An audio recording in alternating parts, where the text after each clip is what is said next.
અષાઢી પૂનમના દિવસે સૌભાગ્યવતી સ્ત્રીઓ આ વ્રત પતિના લાંબા આયુષ્ય માટે કરે છે. સવારે સ્નાન કરી પાણિયારે એ વ્રત જીવ્રતમાંનું નામ લઈ ઘીનો દીવો કરવો, પતિના આયુષ્ય માટે પ્રાર્થના કરવી, વ્રતના દિવસે અન્ન ન લેવું, ફળો ખાવા, રાતે જાગરણ કરવું અને માના ભજન કીર્તન ગાવા. આ વ્રત 5 વર્ષ કરવું. 5 વર્ષે ઉજવણું કરવું. માં એ વ્રત જીવ્રત પ્રસન્ન થાય છે અને શ્રદ્ધાથી વ્રત કરનારની મનોકામના પૂર્ણ કરે છે. ભક્તિપુર ગામમાં ધર્મદાસ નામે એક ધનિક બ્રાહ્મણ રહેતો હતો. તેની પત્નીનું નામ જ્ઞાનવતી હતું. તેને ત્યાગરાજ નામે એક પુત્ર હતો. એક પ્રખર જ્યોતિષીએ આ પુત્રનું એવું ભવિષ્ય ભાખેલ કે જ્યાં સુધી ત્યાગરાજ કુંવારો રહેશે ત્યાં સુધી જીવશે અને પરણશે તો મોતને વરસે. આથી ધર્મદાસ અને જ્ઞાનવતીને ઘણી ચિંતા થયેલી, પણ ભાગ્યમાં હશે એમ થશે એમ વિચારી આ વાત ભૂલી ગયા. ત્યાગરાજ ઘણો તેજસ્વી હતો. એ યુવાન હતો ત્યારે વૈરાગ્યનગરમાં તેની સગાઈ થઈ. થોડા સમયે એના લગ્ન થયા. એની પત્નીનું નામ શ્રદ્ધા હતું. લગ્ન કરીને જાન પાછી ફરતી હતી ત્યાં તો બારે મેઘ ગાંડા તૂર થઈને તૂટી પડ્યા. જાનૈયા જીવ બચાવવા આડા અવડા થઈ ગયા. ત્યાગરાજ તેની પત્નીનો હાથ ઝાલીને કેડ કેડ સમાણા પાણી વીંધતો તેને એક મંદિરમાં લઈ ગયો. પડશાળમાં પગ મૂકતા જ એક સાપે ત્યાગરાજને દંશ દેતા તે તત્કાળ મરણને શરણ થયો. શ્રદ્ધા પતિના શબનું માથું ખોળામાં લઈ કારમો વિલાપ કરવા લાગી. મંદિરમાં પાણી ભરાતું જોઈ બારણાં બંધ કરી દીધા. આ મંદિર એ વ્રતમાં, જીવ્રતમાં, જયામાં અને વિજયામાંનું હતું.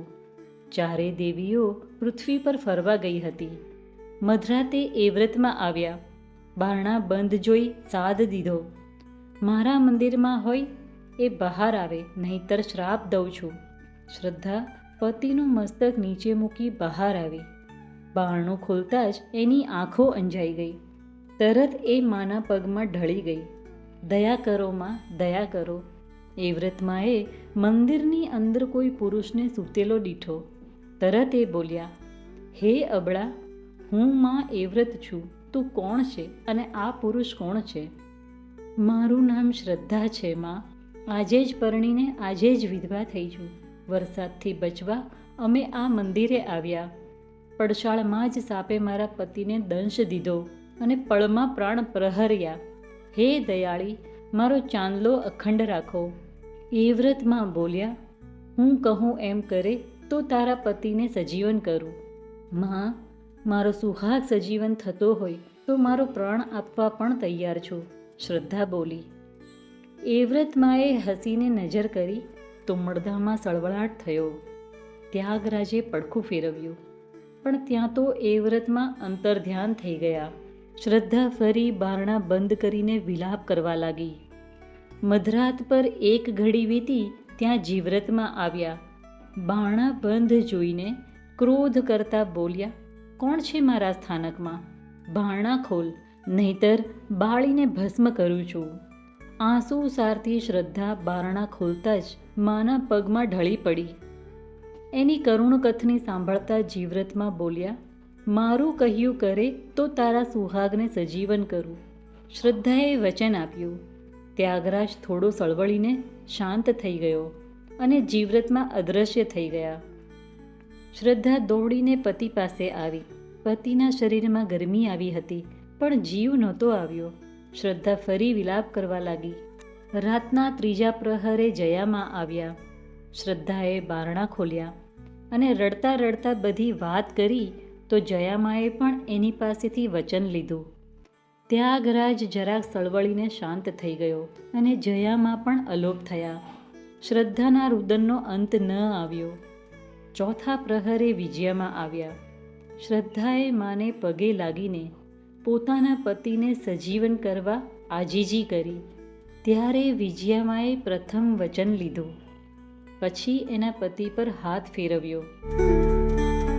થોડી જ વારમાં ત્યાગરાજ આળસ મરડીને બેઠો થઈ ગયો. પતિ પત્ની માના ચરણમાં ઢળી પડ્યા. માં થોડી વારે અંતર્ધ્યાન થઈ ગયા. શ્રદ્ધાએ પોતાના પતિને ચારેય વચનની વાત કરી. ત્યાગરાજે પણ ખુશીથી હા પાડી, કારણ કે ચારેય દેવીના પ્રતાપે જ એ સજીવન થયો હતો. સવાર થતાં ભક્તિપુર ગામનો એક ખેડૂત દર્શન કરવા આવ્યો. એણે ત્યાગરાજને જીવતો જોઈ તરત ગામમાં જઈ વાત કરી કે સર્પદંશથી મૃત્યુ પામેલો ત્યાગરાજ જીવતો છે.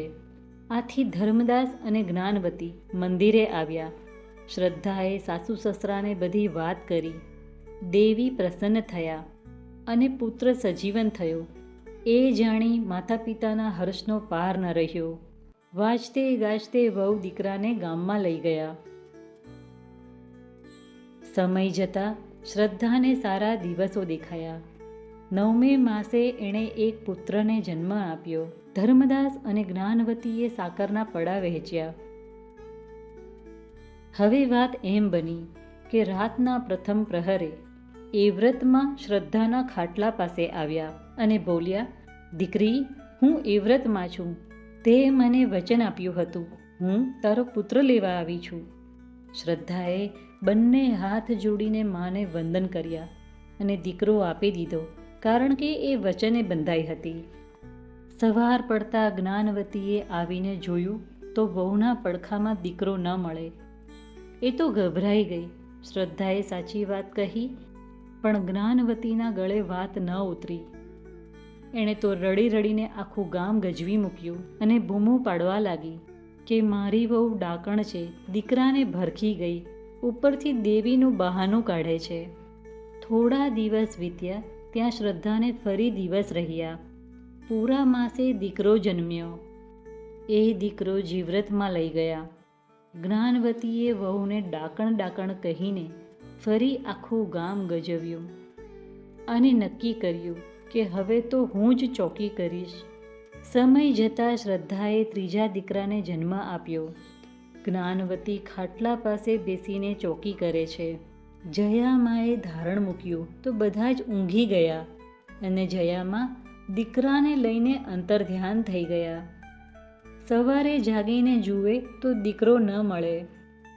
એ તો સંતાપ કરવા લાગી, પણ કાંઈ ન વળ્યું. ચોથી વાર જ્ઞાનવતીએ રાજાને ચોકી કરવા બોલાવ્યો. રાજા પણ આ વાતનો તાગ મેળવવા ઉઘાડી તલવારે ચોકી કરવા લાગ્યો. ચોથા પ્રહરે વિજયામાં આવ્યા. ધારણ મૂક્યું તો રાજા પણ ઊંઘી ગયો. માએ શ્રદ્ધા પાસે દીકરો માંગ્યો. શ્રદ્ધાએ દીકરો માને સોંપતા વિનંતી કરી, હે માં, બોલે બંધાઈ છું તેથી ના નથી પાડી શકતી. 4 દીકરા દઈ દીધા, પણ સાસુનો ત્રાસ વેઠાતો નથી. આખું ગામ મને ચૂડેલ ડાકણ કહે છે. 8મી વેળાએ વહારે ધાજોમાં. વિજયામાં દીકરાને લઈને ચાલ્યા ગયા. સવારે જુએ તો દીકરો ન મળે. હવે તો બધાને ખાતરી થઈ ગઈ કે વહુ જ ડાકણ છે અને દીકરાને ભરખી જાય છે. 5મી વખતે શ્રદ્ધાએ રૂપાળી દીકરીને જન્મ આપ્યો. સવારે જ્ઞાનવતી જુએ છે તો દીકરી રમે છે. જ્ઞાનવતીને શાંતિ થઈ. પણ જ્યારે વહુએ ગોરાણી જમાડવાની વાત કરી ત્યારે જ્ઞાનવતીએ મોં મચકોડ્યું. 1.25 મહિને શ્રદ્ધા સ્નાન કરીને હાથમાં પૂજન થાળ લઈ મંદિરે ગઈ. 4 માતાનું નામ લઈને 4 દીવા કરી વિનંતી કરી, હે માતાઓ, મારી લાજ રાખવા ખાતર ગોરાણી થઈને મારે ઘેર ગમે તે સ્વરૂપે જમવા આવજો. સાંજે ચારેય દેવીઓ રૂપ બદલીને જમવા આવી. શ્રદ્ધા ભાવથી પીરસવા લાગી. એ જ વખતે ઘોડિયામાં દીકરી રડવા લાગી. તેથી દેવીઓ પૂછવા લાગી, બેટી, તારી દીકરી કેમ રડે છે? ત્યારે શ્રદ્ધા બોલી, હે માતાઓ, રમાડવાવાળા 4 ભાઈ જન્મ્યા હતા. એ મેં વચનને ખાતર સોંપી દીધા. હવે એને કોણ રમાડે? ચારેય દેવીએ એ જ ક્ષણે અદૃશ્ય રીતે 4 દીકરા લાવીને શ્રદ્ધાને સોંપી દીધા. પછી આશીર્વાદ આપીને 4 દેવી અંતર્ધ્યાન થયા. શ્રદ્ધા દોડીને સાસુને બોલાવી લાવી. ચારેય છોકરાને જોતાં જ જ્ઞાનવતીની આંખમાં હર્ષના આંસુ આવી ગયા અને શ્રદ્ધા તરફ એનો અહોભાવ વધી ગયો. સાસુએ રડતા રડતા વહુની ક્ષમા માંગી. આ વાતની ગામમાં ખબર પડતા ચારેય તરફ શ્રદ્ધાની વાહવાહ થઈ. ઘેર ઘેર ચારેય દેવીના ગુણગાન ગવાવા લાગ્યા અને સઘળી સ્ત્રીઓ એવ્રત જીવ્રત વ્રત કરવા લાગી. આ ચારેય દેવીઓ જેવી શ્રદ્ધાને ફળી એવા સૌને ફળજો. જય એવ્રતમાં, જય જીવ્રતમાં, જય વિજયમાં, જય જયામાં.